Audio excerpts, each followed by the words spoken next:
May മാസം ആരംഭിച്ചിരിക്കുകയാണ്. വിഷ്ണു ക്രിയേഷൻ്റെ ഏറ്റവും പുതിയ വീഡിയോയിലേക്ക് സ്വാഗതം. നിങ്ങൾ ആദ്യമായിട്ട് ഈ ചാനൽ കാണുന്നത് സബ്സ്ക്രൈബ് ചെയ്യുക. ഈ വീഡിയോ ഇഷ്ടപ്പെട്ടാൽ ലൈക്ക് ചെയ്യുക. നേരെ നമുക്ക് വീഡിയോയിലേക്ക് പോകാം. മെയ് മാസം ആരംഭിച്ചിരിക്കുകയാണ്.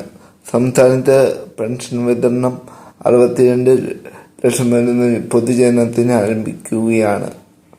അതിൻ്റെ വിശദമായിട്ട് വീഡിയോയിലേക്ക് കിടക്കാം.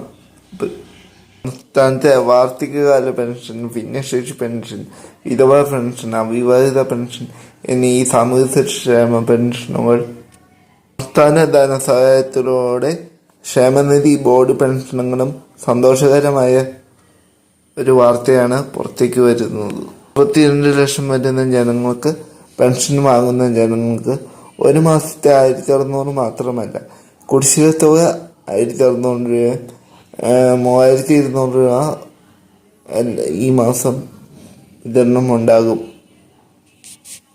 26 ലക്ഷം വരുന്ന ജനങ്ങൾക്ക് ബാങ്ക് അക്കൗണ്ടിലും ബാക്കിയുള്ളവർക്ക് കൈകളിലുമാണ് പെൻഷൻ ലഭിക്കുക. ബാങ്ക് അക്കൗണ്ടിലായിരിക്കും ആദ്യ വിതരണം ആരംഭിക്കുക. അതിനുശേഷം 2-3 ദിവസത്തിന് ശേഷമാണ് കൈകളിൽ സഹകരണ സംഘ ഉദ്യോഗസ്ഥർ വീടുകളിലെത്തി പെൻഷൻ കൈമാറുക.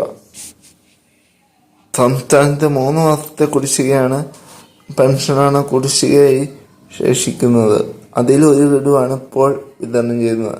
ബാക്കി 2 ഗഡുക്കൾ ഓണത്തിനും ക്രിസ്മസിനൊക്കെ ആയിട്ട് ഈ സാമ്പത്തിക വർഷം തന്നെ വിതരണം ചെയ്ത് പൂർത്തിയാക്കും. ഇത്ര അറിവുകൾക്ക് വേണ്ടി എന്നെ ഫോളോ ചെയ്യുക, ചാനൽ സബ്സ്ക്രൈബ് ചെയ്യുക. നാളെ പുതിയ വീഡിയോ ആയിട്ട് കാണാം.